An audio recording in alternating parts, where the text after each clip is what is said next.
right. Well, good evening. Thank you again, everyone, for being here. We're here to provide a brief update tonight on the progress that we're making with mediation negotiations with the MFT ESP groups in Minneapolis Public Schools. I say brief because we are still expecting to go back to the table and continue with negotiations. I'm here with the board chair, members of the negotiation team and staff to provide you with an update. I first want to reaffirm that, again, it is our commitment and priority to be working to get our students back in school. And anything other than that is a distraction. So we know that we are on day 7 of having our students out of school, and we want them back in school as quickly as possible so that they continue to be with their teachers in their learning spaces. So with that, I'm going to turn it over to Chair Ellison. Thank you, Superintendent. So this morning we made good movement at the negotiation table. We were scheduled to be in negotiations from 10 to 4 today. But like Superintendent said, we're expected to go back down. We're continuing negotiations later today. So I'm feeling really good about that.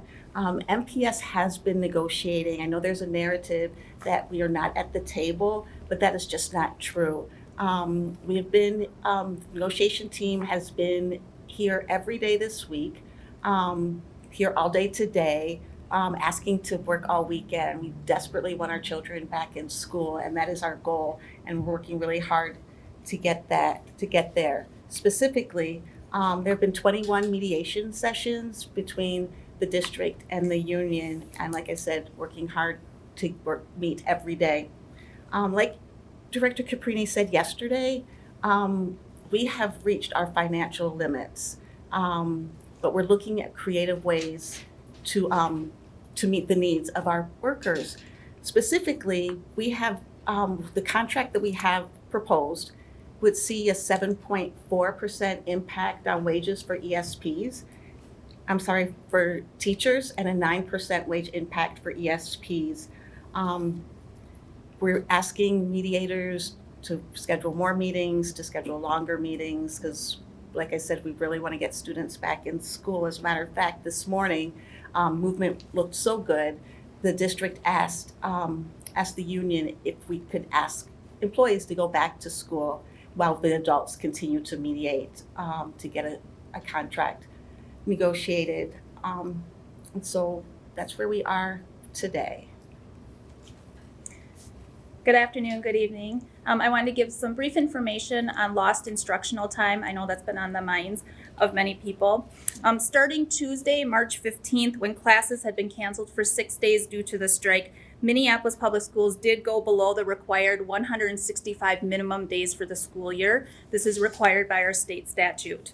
By Friday of this week, Minneapolis will be under the required instructional days by 3 days. Starting Wednesday, March 9th, which was last week, most middle school and high schools were already below their additional instructional hours. The state of Minnesota requires both instructional days and instructional hours. By early next week, all schools, including our elementary schools, will also be below their instructional hours. We're continuing to look at options with the Minnesota Department of Education of how we'll make up that lost instructional time.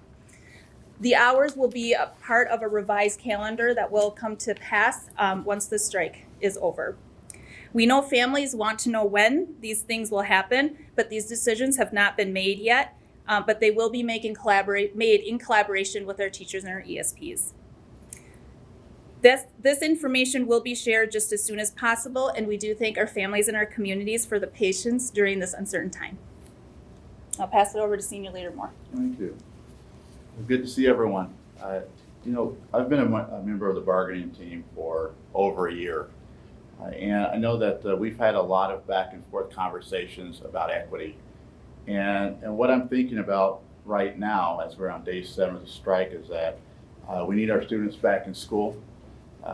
We're seeing a lot of concerns about learning loss and opportunity. And so when I think about our package that we're sharing, regarding equity, our equity proposals, I want to highlight a couple of things. Our equity package, we're still presenting our teacher of color memorandum of agreement. To this date, we've lost excess 50 teachers of color, 30 of which for tenure. But we want to continue to have conversations about ways to protect our teachers of color. We know that they're extremely viable. We know that they make a significant difference in the lives of our students, both our students of color and our white students. We want to continue with a proposal to accelerate our hiring timeline to better compete with districts when hiring teachers.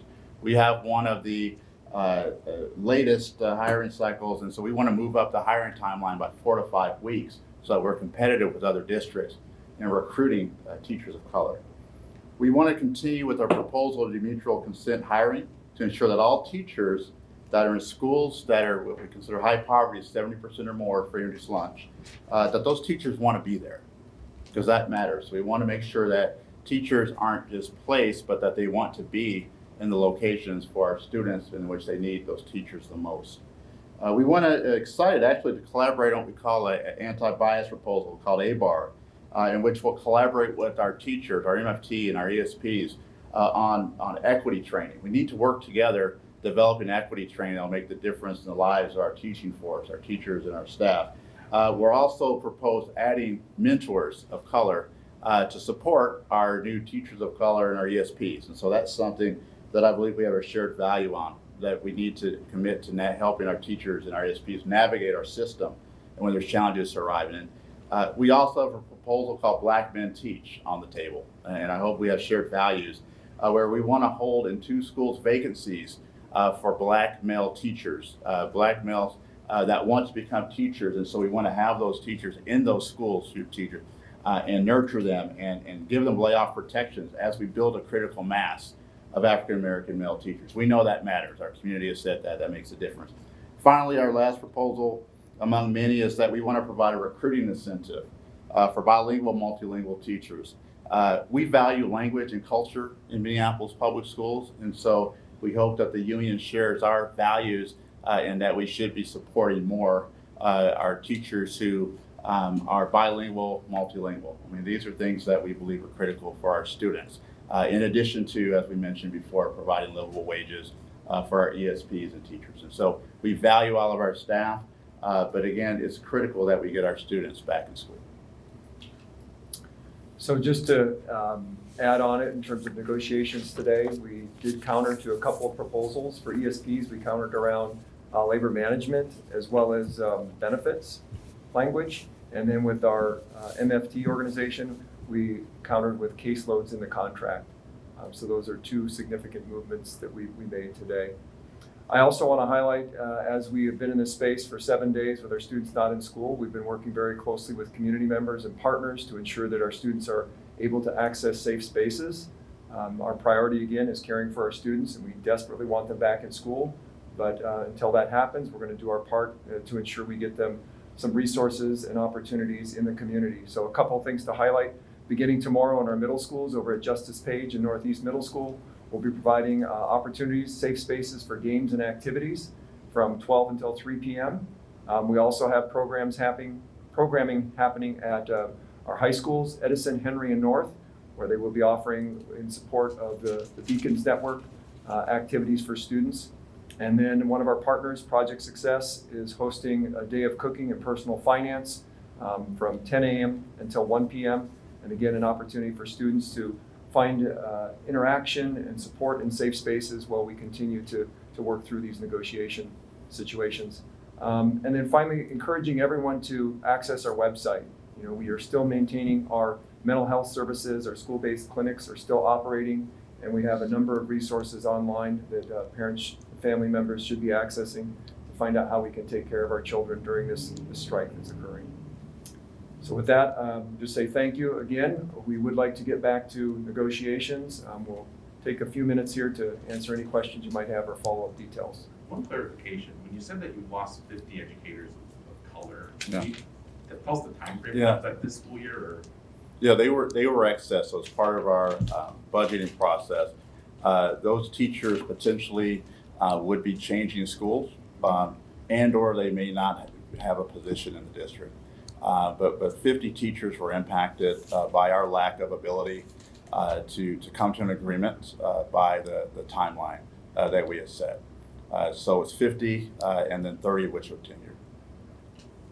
Is the resignation of Josh Pauley from the school board affecting negotiations in any way? And how do you feel about his departure? Sure, I can speak to that quickly. It is not affecting negotiations. I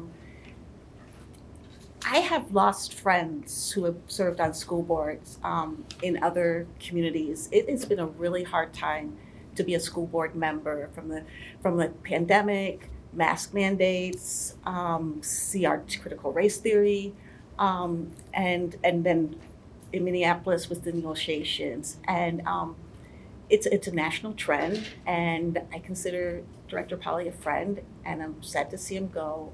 Thank him for his service and wish him well. I mean, it's hard. It's been hard on him and his family. But Did he talk about why he decided to step down in any communications to you? no, not really. He called and just said he had submitted a resignation to the board clerk as policy. Board Chair Ellison, you described good progress here. I mean, how would you describe kind of the feeling in the room right now between MPS and MFT right now? Do you feel like progress is being made here that y'all are? I do feel, like Superintendent said, we did a lot of contract language discussion today. We haven't gotten down to the finances yet, but the conversation's going back and forth. People are agreeing, they're making recommendations. The room felt good, and I think both sides felt good about the movement we made today. And Superintendent Graff, I asked you this last night here, but now that we know Friday, the district will be below state minimums for days of instruction. Does MPS have a plan at this point for how they're going to recover those days? So again, as stated, we have to come to an agreement on a contract, and we also have to come to an agreement on how we're going to return to work. And so those are things that will have to be negotiated as part of the overall package. But it's our commitment and priority to get our students back in school with their educators and their teachers in the classroom.